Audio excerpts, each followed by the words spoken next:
الحمد لله والصلاة والسلام على رسول الله محمد وعلى آله وصحبه ومن والاه. ربنا آتنا في الدنيا حسنة وفي الآخرة حسنة وقنا عذاب النار. ربنا آتنا من لدنك رحمة وهيئ لنا من أمرنا رشدا.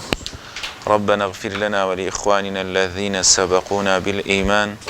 ولا تجعل في قلوبنا غلا للذين آمنوا ربنا إنك رؤوف رحيم.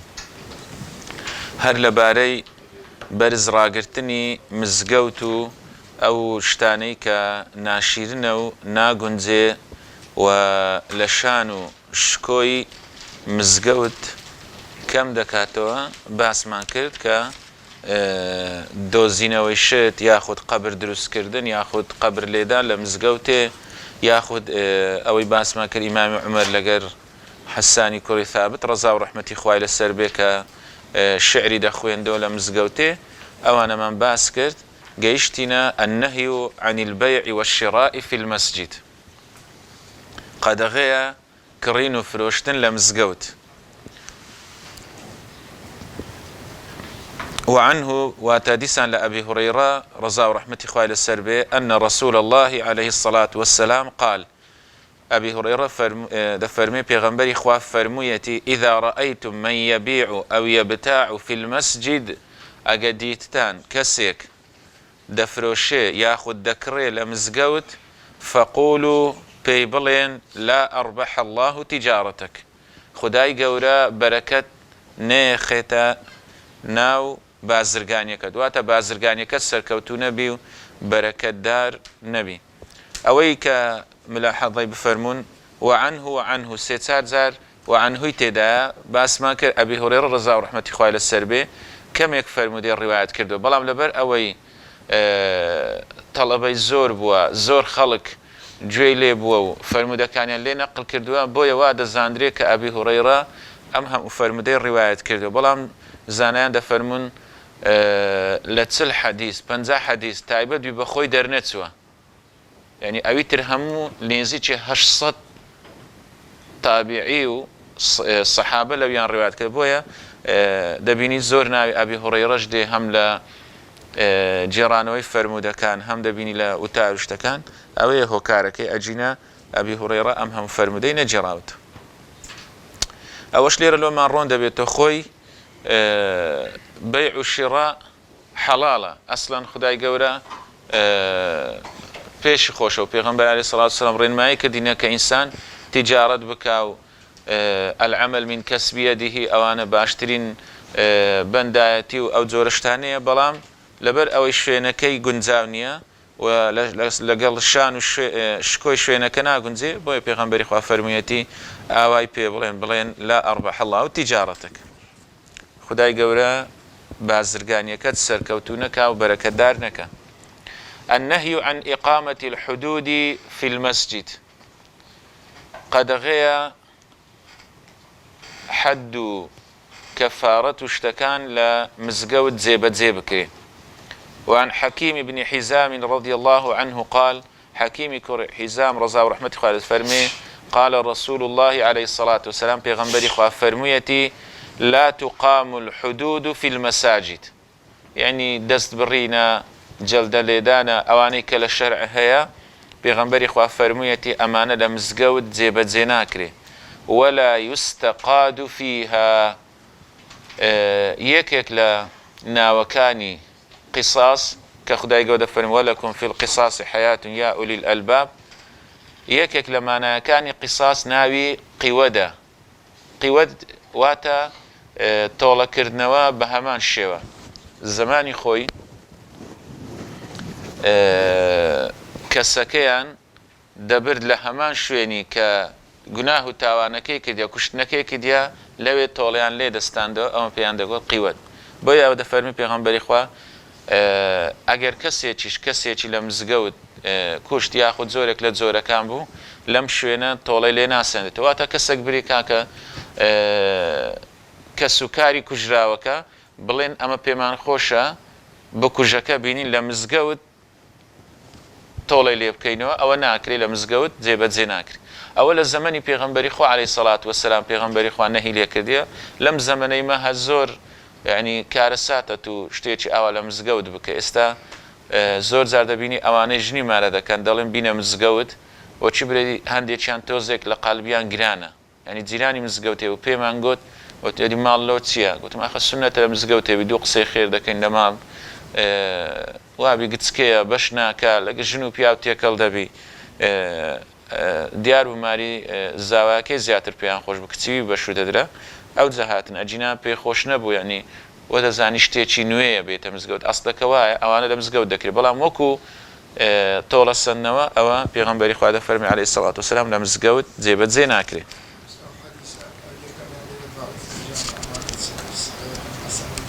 چۆن؟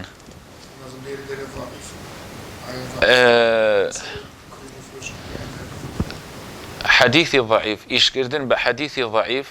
لە سیەر لە ئەحکام زانایان تۆزێک ئیشیان پێکردو بەس لە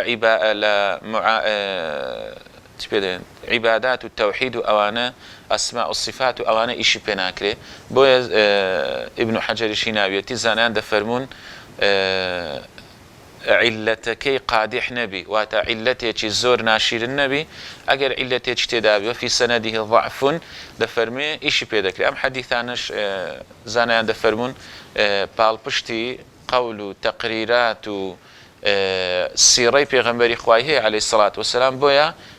کاری پێ دەکرێت. چونکە ئێستا بە تایبەتی ئەحکام ینی ئەو ئەحکامە عەمەلیانە کەمەچی وایە زۆریان لە حەدیثی صحیحە بن، هەندێکیان لە حەدیثی ضعیف هەیە زانایان ئیشیان پێ کردووە. هەتا هەندێک زانا دەڵێن ئیش بە مرسەلیش دەکرێت، بە تایبەتی ئەو مرسەلانەی کە مرسەل واتە لە سەنەدەکەی سەحابیەک مبهەمە دیار نییە، زانایان دەفەرمون مرسەل ئیشی پێ دەکرێت لەبارەی تەریخ مێژوو، لەبارەی سیڕا، لەبارەی ئەحکام، بەڵام هەمویان کۆدەنگن لەبارەی عەقیدە و ئەسما و صفات و ئەم جۆرەشتانە ئیشی پێ ناکرێت. لێ ئەو هیناویەتی ئیشی پێ دەکە. ئەوە باسەکە ئەوە نییە، گەنا زۆر شتی تری تێدایە ئەوەی ئایا لە قورئاندا چەند ئەحکام باس کراوە لەلایەنی وەکو جەلدە لێدان، وەکو تۆڵە سندنەوە نیمانە لە قورئان. ئێستا خوای گەورە دەفەرمێ لەکم فی القصاص حیاة یا ئولی الألباب، فەرموو ئەوە دەفەرمێ قیساسەیە. ئەدی عەمەلیەکە کە لە قورئاندا باس کراوە نەخێر لە سنەی پێغەمبەری خوادا هاتووە عەلەیهی سەڵات وسەلام. بۆیە الحەمدولله ئەمنیەک لە ئیشە باشەکانی مەکتەبەی کتابەکەم بەدەست کرد استقلالیەت السنە بالضبط ناوەکەم ماشەڵڵا لەبیر کرد.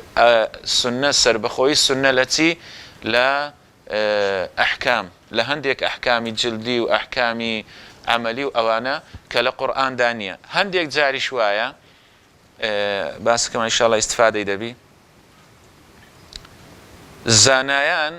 یاخود خودی پێغەمبەری خوا ئیشی بە ئایەتێک کردووە، بەڵام ئایەتەکە مەفهومەکەی وەرگرتووە نەک دەقەکە.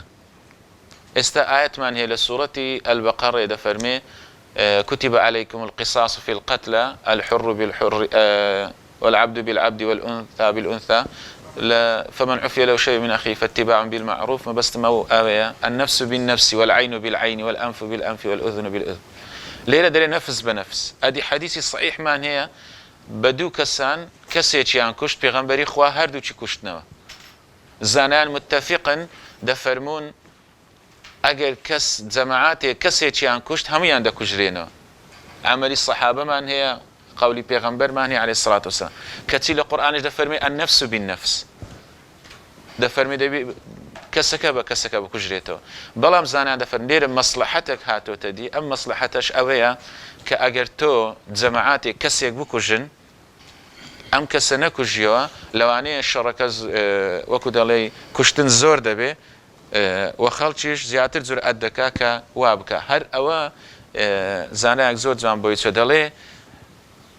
کوشتنی بە کۆمەڵ و بزرکردنی خوێنی بکوژەکەی دەڵێ یەکێک بووە لە فکر و بیر و بۆچوونی جاهیلیەت. لەبەرەوەی کاتێک سیرکەن پێغەمبەری خوا هیجرەت دەکات دەڵێ با لە هەر قەبیلەیەک یەکێکیان بێ، لەبەر ئەوەی ئەوانە چیان پێ ناکرێ؟ تۆڵەیان پێ ناکرێتەوە. شتێکی تریشی تێدا دەڵێن هەموو یارمەتی یەکتر دەدەن لەسەر ئیثم و عودوان، یعنی یارمەتی ئەمڕۆ تۆ لێت قەوماوە دەڵێ بە ئەم جەماعاتە لەگەڵم بن تۆڵی خۆم بکەمەوە بزر دەبێت سبەینی لەوانەیە کەچی دیبێ ئاوا دەڵێ یارمەتی دەدرێت زەنجیرە و سلسیلە دروست دەکرێت لۆیە ئەمە یەکێک لەوانەیە حدود و کەفارات و ئەوانە زۆر لە قورئاندا باس نەکراوە زیاتر لە سنەتەکانی پێغەمبەری خوا عەلەیهی سەڵات وەسەلام داهاتوە بۆیە زانایان دەفەرمون حەدیثی ضعیف لە ئەحکامیش ئیشی پێ دەکرێت بەڵام وەکو بنەمای سەرەکی حەدیثی ضعیف وەکو دەڵێ لەگەڵ بنەمایەکانی قورئان تێکگیران ڕوونەدا و لە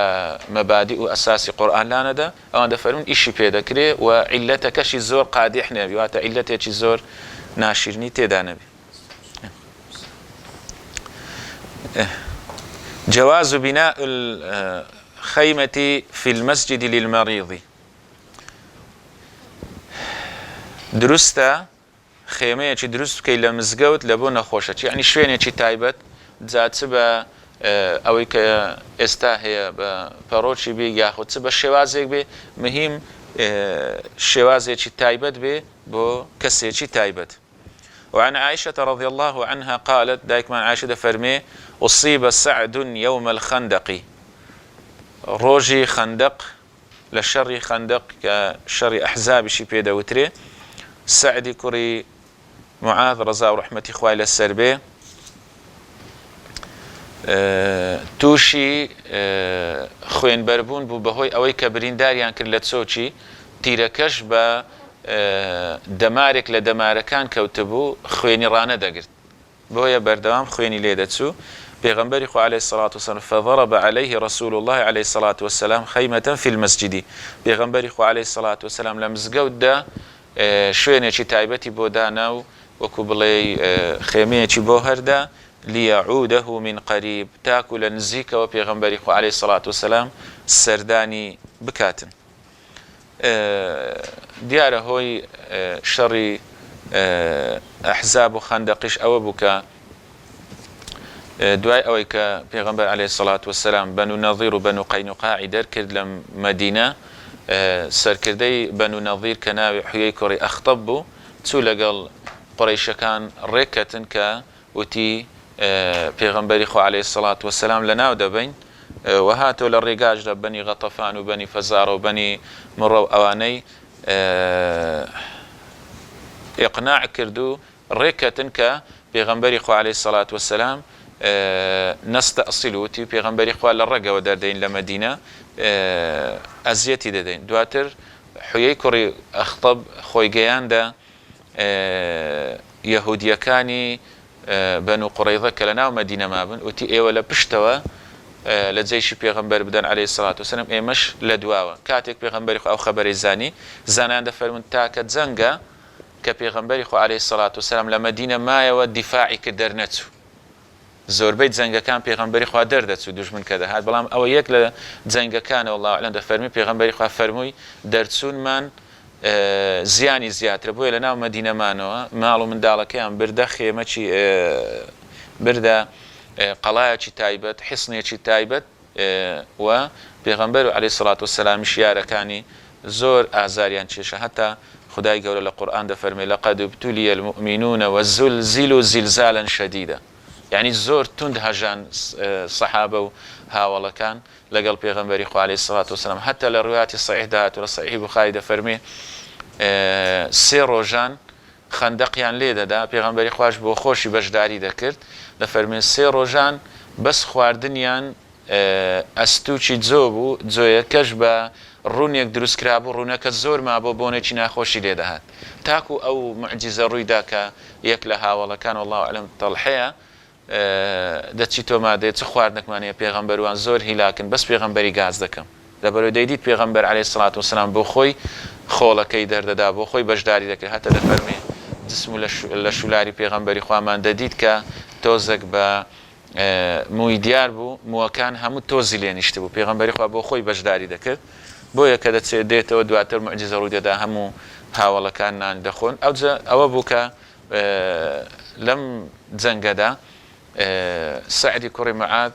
دەچێتن بۆ شوێنێک لە ڕێگادا تیرێکی بەردەکەوێ و ئەم تیرە دەبێتە هۆی ئەوەی دواتر خدای گەورە پلەی شەهادەتی بە قسمت دەکا و هەر ئەویش دەبێتە حاکم و دەبێتە بڕیاردەر لە بینی قوڕەیضەکان بەنی قوڕەیضە و پێغەمبەری خوا عەلەیهی سەڵات وسەلام کاتێک لە 15 ڕۆژی تاک و 25 شەو ڕۆژی پێغەمبەری خوا عەلەیهی سەڵات وسەلام معاسەڕەی بەنی قوڕەیضە دەدا دواتر دەڵێن ئێمە ڕازین کە سەعدی کوڕی معاذ بێتە بڕیاردەر و حەکەم لە نێوانمان بینی مزگەوتی پێغەمبەری خوا عەلەیهی سەڵات وسەلام لەگەڵ حیسن و قەڵاکانی بەنی قوڕەیضە دەڵێن 7 سەعاتە ڕێدەبی بە پێیان ئەمەی هەموو ڕێدەبڕی بەستون کە پێغەمبەری خوا ئەمری پێکردووە لەسەر پشتی جێدرێژێک دێک ئەکرەمەکوم الله پێغەمبەری خوا دەفەرمێ ئەمەش لە ڕوایەتە صەحیحات و بوخاری دەفەرمێ قوموا إلى سەییدیکم ئەو إلى خەیریکم دەفەرمێ هەستن لەگەر گەورەکەتان لەگەر سەیدەکەتان ئەوجا دەفەرمێ حکمی تو چیە دەڵێ حکمی من ئەوەیە کە ئەن تقتل المقاتلة و ئەوانەی کە جەنجیان کردێ بکوژرێنەوە و ئافرەتەکانیشیان ببنە مڵک ئەوەی مسلمانان بۆیە لەقەد حەکەمتە بحکمی المەلیک دەفەرمێت تۆ بڕیارێکت داوە کە خدای گەورەش ئەم بڕیارەی بەدڵە و ئەم بڕیارەی داوە ئەوە بوو دەیە پێغەمبەری خوا عەلەیهی سەڵات وسەلام خێمەی لە بۆ مزگەوت هەڵدەدا ئەوەیە باسەکەی و خوای گەورە مسلمانەکان سەردەخە ورد الله الذين كفروا بغيظهم لم ينالوا خيرا وكفى الله المؤمنين القتال وكان الله عزيزا حكيما انجا اوي پیغمبري خو عليه الصلاه والسلام لمزگەوت داخيمه هەڵداوە هەندێک لە شارحی حەدیثەکان دەڵێن لە نزیک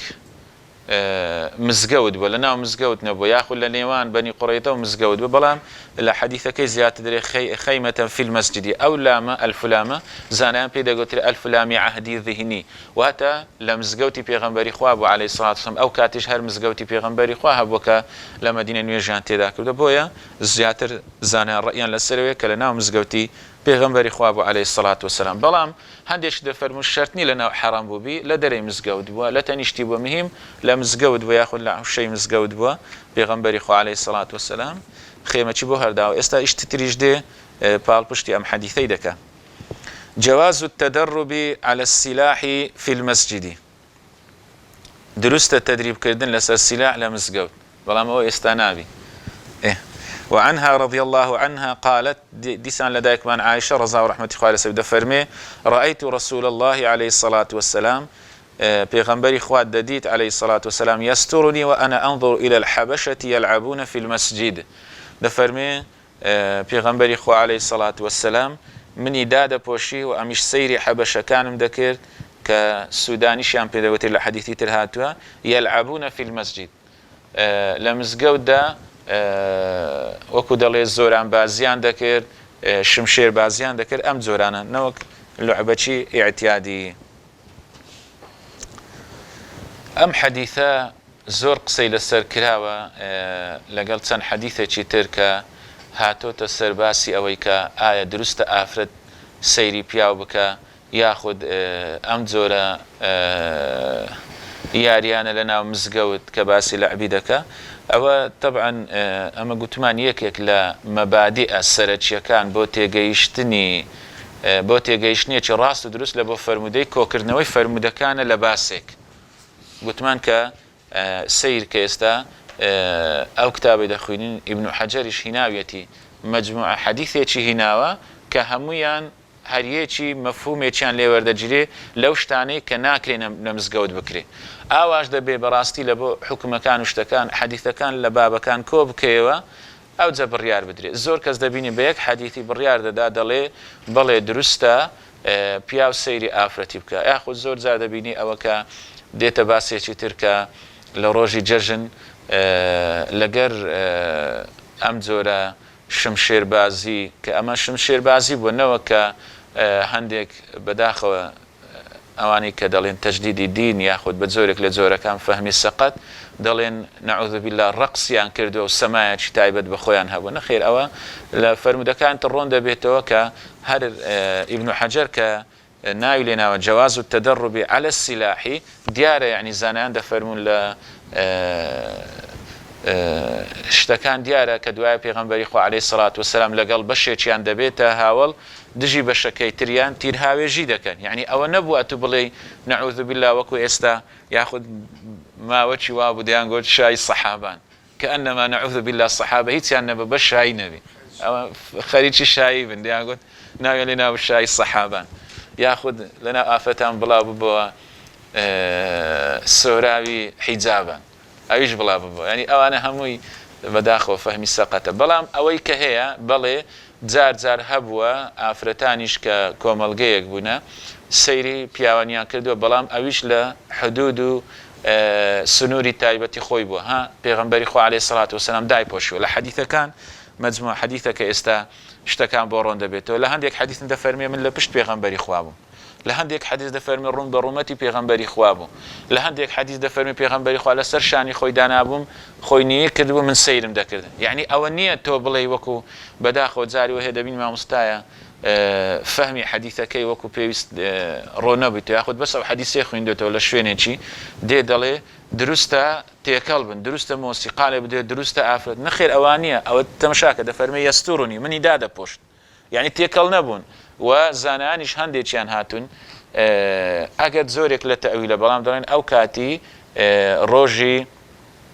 جەژن بووە و ئەوانیش لە جەژنان شتێکی تایبەتیان هەبووە کە ئاوا بە شمشێر ئێستاش سیر کە ینی لە هەندێک قەبیلەکان ماوە زیاتر لە ڕۆژانی دڵخۆشی چەک و تفاقی دەبەستن یاخود دەبینی زەمانێکیان بەبیرم دێ ینی بیکێسیان دەتەقاند لە بووچێ ینی سریە بکێسی ینی ئەوەیە خۆشیە دەبات جێ خۆت بگری ئەو ئەمەش قاوانەکانمان خڕدەکرد بەبیرم دێ زوو دەستماندا قاوانی دەستیشمان سوتە یعنی ئەوە هەیە ینی ئەوەش لە جێژن بووە تایبەت بە بەوان بۆیە پێغەمبەری خوا عەلەیهی سەڵات وەسەلام ڕێگەی پێداون و دایکمان عایشەش لە دواوە سەیری کردو ئەگەنە ئەوەی تێدا نییە کە بڵێ لە ڕۆژی جێژنەژوی یوم ئەکلین وە شوڕبەکە لە حەدیثەکەی تر هاتووە دەکرێت پیا و ئافرەت تێکەربی نەخێر بەو فەوضایە و بەو واسیعەی نییە بەڵام بۆ نمونە لە شوێنێکیش دەبینی خوتبەیە شتێک ئەگە ئافرەتیش سەیری پیاوە چ کرد احتیادیە بەڵام بە مەرجی خۆی بە شکل و شێوازی خۆی دەڵێ قاضی عیاض ڕەزا و ڕەحمەتی خوای لەسەر دەفەرمێ وفيه لەم حەدیثەیدا جواز نظر النساء إلى الرجال دروستە پیاو سەیری ئافرەت سەیری پیاو بکە لأنه إنما يكره لهن النظر إلى المحاسن والاستلذاذ بذلك يعني زياتر پیاوەکە لەسەر شێوازێک بێکە یاخود ئافرەتەکە لەسەر شێوازێک بێکە تووشی شەهوەت و تووشی ئەم جۆرە شتانە بێ ئەوە لە حەدیثی تر هاتووە لە ڕیوایەتی زوهەری ئیمامی زوهری ڕەزا و ڕەحمەتی خوای لێ هە لە بوخاری دەفەرمێ وكان يوم عيد يلعب فيه السودان بالدرق والحراب ئەلێرە حەدیثەکە ڕۆن دەکات دەفەرمێ ئەم ڕۆژەی کە باز دەکرێت دایکمان عایشە دەفەرمێ ڕۆژی جەژن بوو و سودانیەکان بە شمشێر و بە خەنجەر ئەوە یاریان دەکرد یعنی ئەوە نییە کە نەعوذ بالله بڵێ شایان دەکرد و ئەم جۆرە شتانە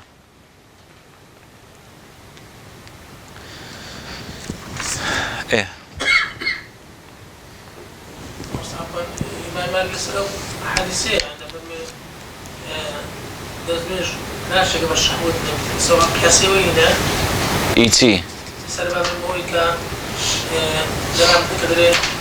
لەندەوە باس کرا دەرێ ئەگەر شەهوەت لە جولا ئافرەتەکان توشتە پیاوی بکە ئەو ئیمامان کەسە قیاسەیەوە حەدیثەیە سەدەقێ ناشێکە بە شەهوەت نەبیتن نازام وڵڵا ئەوەی جەناب بازەکە زیاتر لە چێتە ئەو بارەی یعنی لەمس دەست لێدان نەک نەظەر دەست لێدان دەڵێ ئەگە بە شەهوەت نەبی ناشتێ ئەوە دەڵێن مەبەستم لەوەی لەو حەدیثەی چ بوو یعنی یەک حەدیثی دەینەوە یعنی دەڵێ دروستە یعنی هەتا واش لێ دەکە قسەکە وا لێ دەکە پیا و ئافرەت تێکەڵیش بێ ئاوا بەو شکل و شێوازەیە کە ئێستا ئێمە وەجهەن لیوەجه یاخود زیاتر نزیک بیتەوە یاخود گاڵتە و گەب لەگەڵ یەک بکەن لەبەرەوەی جێژنەیە دروستە هەندێک وایان گوت فتوایان وادە بەڵام بەداخەوان نییە ئەوە تایبەت بۆ بەوان و حەدیثی تریشمان هەیە هاتەوە یادم ئەوەی کە پێشەوە ئەبوو بەکر دەبینی دوو ئافرەت هاتوونە لە ڕۆژی جەژن هاتوونە ماڵی پێغەمبەری خوا دانیشتون سەردانی پێغەمبەری خۆیان کردە بەڵام ئەوانە ئەو دوو ئافرەتانە گۆرانی بێژ بووینە لە یەوم البیعاث ڕۆژێک وەکە ڕۆژێکی تایبەت بووە بە یەهودیەکان وەکو بە قوڕیشیەکان وەکو نەورۆز و شتی ئێستای ئێمە دەڵێ وەلەیسەتا مغەنیەتەین یعنی ئەو کاتی لەکن پێغەمبەری خوا دانیشت بوون گۆرانیان نەدەگوت یاخود ئەو سرودانیان نەدەگوت کە قەدیم و توێتیان لێ خەڵکە کوات ئەو وشەی پەڕاندووە دەڵێ دوو گۆرانی بێژم لەکن پێغەمبەری خوش هاتبوون بگرام جارە جێم لێ بدەگۆ گۆرانیشیان دەگوت پێغەمبەری خوا فەرمووینا لێیان گەڕێ ئەی ئەبوو بەکر کە ئیمامی ئەبوو بەکر دەفەرمێ ئایا مزمار الشيطاني في بيت النبي عليه الصلاة والسلام بشوازك رواياتكم لبرنية دفرمي آية مزمار وكدر الزنج الشيطاني لما عري بيغمبري خواه دفرمي عليه الصلاة والسلام أنا استا قراني نار لين هاتون زانا دفرمون أصلا أقا فهمي حديثة كيبي لبر أو آفرتانا هاتبون سرداني بيغمبري خواه كرو باكا سي خرابيش من بيغمبري خواه ري بيداون يعني بەو شێوازە نەبووە کە خەڵکێک باز دەکە گۆرانیان دەگوت و یاخود دروستە ژن و پیا و تێکەڵبی گۆرانی بێ دەڵێ ئێستا گۆرانی ناڵێن یعنی ئێستا نییە کە ئەوان لۆ خۆیان گوناهێکیان کردووە لە ڕابردوودا کە گورانیان گوتی و ڕەقس و ئەو جۆرشتانێکە بەڵام ئێستا هاتوون لەکن پێغەمبەری خوا دانیشتون پێغەمبەری خوش عەلەیهی سڵات وسەلام تعامل و هەڵسوکەوتی لەگەڵ یەهودیەکان بۆ دوو ئافرەتی ئەوە هاتوونە لەوانەیە بتە هۆی ئەوەی دواتر مسلمان بن یاخود پێغەمبەری خوا عەلەیهی سڵات وسەلام ڕێی پێداون بۆ ئەوەی دڵیان نەرم بێ شتێکی ئەتیادیە بەڵام ئەوە نییە کە هەندێک وا لێ دەدەن و دەڵێن هاتبوون گۆرانیشیان دەگوت نەخێر هەر تێیدا نییە ئەوە تەحریفە لە حەدیثەکەی دەبێت زۆر ئاگادار بن مەبەستم زیاتر ئەو نقطە بوو دەفەرمێ لە ڕوواتی بوخاری بە چەند لەفظێک هاتووە یەستوڕنی بڕیدائیه دەفەرمێ پێغەمبەری خوا عەلەیهی سڵات وسەلام بە پۆشاکەکەی داخست بووم وفي بعض ألفاظه لهنديك رواية كانت فأقامني وراء خدي على خده دل پیغمبر خوا لپشتوي دانا بو من رومتم برومتي پیغمبر خوا كدبو عليه الصلاة والسلام لا هنديك رواية دفرمي فوضعت رأسي على منكبه دفرمي أمن سري خوم لسر شاني پیغمبر خوا دانا بو عليه الصلاة والسلام خوزقم بخوي وفي رواية فوضعت ذقني على عاتقه وأسندت وجهي إلى خده لرواياتش دفرمي هاتو تبيش أم زارا رومتي برومتي پیغمبري خوا كتو عليه الصلاة والسلام بستم أمانة همي أويا كبيغمبري خوا عليه الصلاة والسلام رينا داو بتسيتناويان أوا بيان بيني وكو أوينيا كأما وجها لوجه أوا ياخد تيكلبون ياخد دوقة كردن ياخد زورك لو شوازي نا يعني بيني تشيان هبوا سنوري تشيان هبوا پیغمبري خوا عليه الصلاة والسلام ريقاي داوا جواز بناء الخيمة في المسجد دیسان دووبارە دەڵێ دروستە خێمە لە مزگەوت دروست کەی وەکو پاڵپشتیەک لە بۆ ئەم فەرمودەیە کە باسی سعدی کوڕی معاذمان کرد دایکمان عایشە دەفەرمێ أن وليدة سوداء كان لها خباء في المسجد دەفەرمێ ئافرەتێک کە جاریە بوو ئازاد کرابوو ڕەشپێستیش بوو لە مزگەوتدا شوێنێکی تایبەتیان بۆ دانابوو فكانت تأتيني فتحدث عندي دەڵێ دەهات بۆ لای من ڕاز و نیازی خۆی لە لای من باز دەکرد ئەوەش تقریبا دەتوانین بکەینە دوو بەش ئەگەر ئافرەتیش بێ محتاج بێ پێویست بێ دروستە لە مزگەوت شوێنێکی تایبەتی بۆ دابنەی بەڵام ئەوەش کە پێغەمبەری خوا باز دەکا ئەوە بووە کە شوێنێکی تایبەتی بۆ داناوە ئەم فەرمودەیە سەبەب نزولێکی هەیە ئەویش ئەوەیە لە بوخاری داهاتووە دایکمان عایشە دەفەرمێ ئافرەتێک هەبوو کە لحي من العربي لە بەندەیەک بووە لە بۆ گەڕەکێک لە ناو عەرەبەکان فاعتقوها فكانت معهم دەڵێ ئازادیان کرد کاتێک کە لەگەڵیان بوو بەڵام بەسەرهاتی ئازادکردنەکەی دەجێڕاوە لە بۆ دایکمان عایشە و هەموو جارێک کە بەسەرهاتێکەکەی دەجێڕاوە شعرێکی دەوت دەڵێ ڕۆژێکیان منداڵێک کە ئەو جاریە بووە منداڵێکی کە سوکارەکەی ئەوەی لە کنەوان جاریە بووە دەڵێ هات تەجبیه نەبی ئێستا ئەو پەشتەمارە هەیە بەسەرە خۆیان دادەن دیارە دارەکەش پشتەمارەی بەسەر دادرابووە بەڵام ئەحمەر من سوور دەڕێ سۆر بووە لە جلدیش بووە دروست کراوە دەڵێ منداڵەکە داینە یاخود پێی هەرزەلی ئەم پۆشاکە و ئەم پارچە پەڕۆکە یاخود ئەم پارچە جلدەی لەسەر شانی بوو کەوت فمەڕەت حودەیاتون دەڵێ گیاندارێک لە گیاندارەکان زۆر گەڕام لە ئەنتەرنێتی سوورەت حودەیات یاخود معنە حودەیات نەیدامێت دواتر سوورەم لێدا تقریبا وەکو حیواناتێکە وەکو پشیلە و ئەم جۆرەشتانێ دیارە ئەم کاتی هەبووە دەڵێ لەم کاتەی ئەم منداڵە ئەم پارچە پەڕۆکە ئەم پارچە قماشەی لێکەوت شتێک بەوێ داهات لەم گیاندارانە وهو ملقن دەڵێ لە گۆڕێشکەت بوو فحسبته لحما فخطفته دەڵێ وای زانی گۆشتە حیوانەکە ڕاست بردی کە بردی قالت فالتمسوه فلم يجدوه ئافرەتە دەجێڕێتەوە جاریەکە دەفەرمێ گەڕان نەیان دۆزیەوە قالت فاتهموني به گوتیان تۆ دزیوتە گوتیانە جاریەکەی گوتیانەوە ئافرەتەی کە ناویشی نەهاتوە لە حەدیثەکان بەس دەڵێ ئافرەتێکی ڕەشپێست بووە و هۆی ئازادکردنەکەی دەجێڕێتەوە لە دایکمان عائیشە ڕەزا و ڕەحمەتی خۆیان لەسەر بێ دەڵێ هەموو شوێنێکیان تەفتیش کردم و لێکۆڵینەوەیان کرد حتا زۆر ئەزیەتیاندام یعنی شوێنی حیا و ئەدەبیشیان کەشف کردم قالت والله إني لقائمة معهم إذ مرت الحديات فألقته دفرمي من لقليان بوم لم باسو خواسة بوين لناكاو حيوانك هاتو آجالك هاتو أكرمكم الله باتسا بروكا كيف ردا أو يكالك المندالكي بردبو يوايز زاني بو قوشتا قالت فوقع بينهم لنيوان أو قوتي ها ختايتوبو أتواد قوت أو قوتي أتواد قوت يعني هستي أنكر بشر مزاريك ئەم ئافرەتە کەرامەتیان شکاندووە ڕێزیان شکاندووە بەوەی کە هەم ئەزیەتی لە شولاریاندا هەم ئەزیەتی دەرونیشیاندا کە وەکو دز ئیتیهامیان کرد فقلت دەڵێ منیش پێم وتن الذي اتهمتموني به زعمتم وأنا منه بريئة ئەوەی منتان کە گوتان ئەتوات کردوها ئەوە منیش ئاگادار نیم وهو ذاهو فەرموو ئەوە پۆشاکەکە و ئەوە شتەکەی کە لەلاتانە قالت فجاءت إلى رسول الله صلى الله عليه وسلم فأسلمت دوای ئەوەی ئەوان کە هەستیان بە شەرمەزاری کرد شەرمەزاریەکەیان بەوەی داپۆشی ئازادیان کرد بووە بەرەکەت لە بەرەوەی کە ئازاد بوو کاتێک کە ئازاد بوو هات بۆ لای پێغەمبەری خوا عليه الصلاة والسلام مسلمان بوو فكان لها خباء في المسجد أو حبشون دەفەرمێ لە مزگەوت یان لە جلد دروست کرابوو یاخود لە بەن دروست کرابوو بەن و ئەم جۆرەشتانە لە مزگەوتێ پێغەمبەری خوا شوێنێکی تایبەتی بۆ دانابوو قالت فكانت تأتيني فتحدث عندي دایکمان عایشە دەفەرمێ هەموو جارێ دەهات بۆ لای من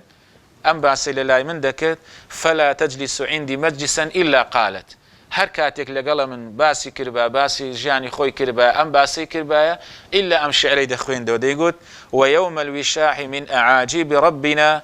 ألا إنه من بلدة الكفر أنجاني دەیگوت ڕۆژی ویشاح کە بە پارچە پەڕۆکەکە و بە پەشتەمارەکەی ناوی برد دەرێ ئەو ڕۆژە ئەعاجیب ڕەبینا یەکێک بە لە شتە سەرسوڕهێنەرەکانی خوای ئێمە بەڵام ئەوەی کە زۆر خۆش بوو من بەهۆی ئەوەی من بلدة الكفر أنجاني ئەمنی نەجاتدا لە کافران و لە شوێن و مەکانی کافران بەهۆی ئەوەی کە ئەمن ئەو شتم توش بوو دەفەرمێ هەموو جارێ ئەو شعرەی دەخوێندەوە میش دەمگو ئەو شعرەی بۆ چ دەخوێنیەوە ئەو جەهات ئەم باسەی کە ئەمە باسمان کرد لە بۆی باس کردم کەواتە لەم فەرمودەیە کە لە سەحیح بوخاری داهاتووە بەڵێ هەر دەرێ ئیوی نەبوو هەر ئی گەڕەکەکەی بوو دیارە گەڕەکەکەش ینی دیارە زۆرێکیان لەو کەسانە هەمویان عیبداریان کرد گوتیان تۆ دزیوتە دیارە وشوتوێتی من نەبوویمە هەتا دەڵێ شوێنی حیا و ئەدەبیشیان هەموو کەشف کرد نەکول شاردە بیتەوە ئاوا دڵ ڕق بوون لەگەڵی دەڵێ دواتریش خدای گەورە وای کرد ئەم حیوانە بۆ خۆی هاتەوە ئەم شتەی فڕەداوە یاخود بەلایان داچوو ئەم پارچە قماشەی فڕدا وای زانی بوو گۆشتە خدای گەورە نەجاتی دام ئەو دەڵێ هەموو جارێ ئەو شعرەی دەگوتەوە دەیگوت ئەوە یەکێکە لە سەر شتە سەر سڕهێنەرەکانی خودای گەورە بەڵام ئەوە بۆ الحەمدولillah ئەمنی نەجاتدا لە کافرەکان تەواو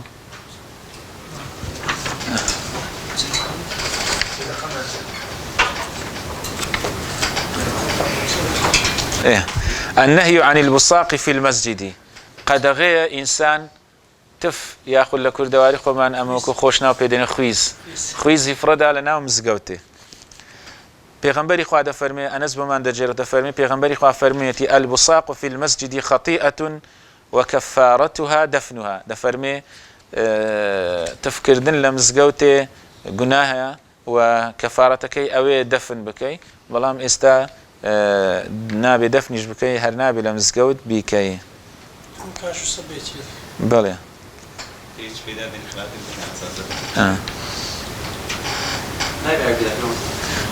بله بدي دبي بشوري شوينك بله خوي امانه يعني وكو باسم كرت دتسيت بابي عرف وعادت يعني او كاتي لوانيه پیغمبر خو عليه الصلاه والسلام يقولتيا جيرك حسير ببا اگر به خص باش حسير ياخذ خور بو بزربو با تيكل با استلي كولينو كشتي چالو دردكري بلام استا يعني زاري وهي كابرا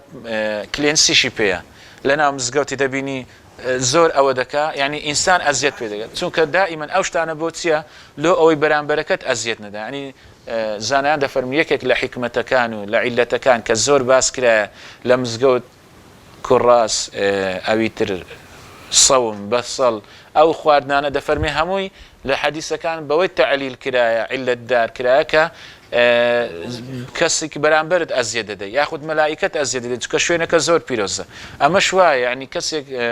دبينين لمزغوت زاري وهي بروشي بيا اوادك كسي برانبري وكو بريد زوريك لدل ايش هي زاري وهي نفر هي قلت رشايمه يعني تبعاتي وعلوه او انا عرف عاده دور دين بلام زماني پیغمبري خوا ابو فرميتي كفارتها دفنها ياخذ تواني بلي اوان هشتا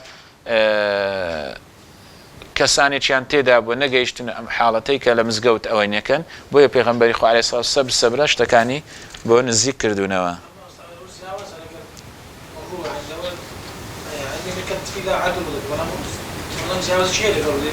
طبعا ئەوی تر دەڵێ ئەگەر لە قیبلە بیدەبیان لە چەپەی بکە یاخود لە پێشە خۆ دەفنی بکە ینی جیاوازە بەڵێ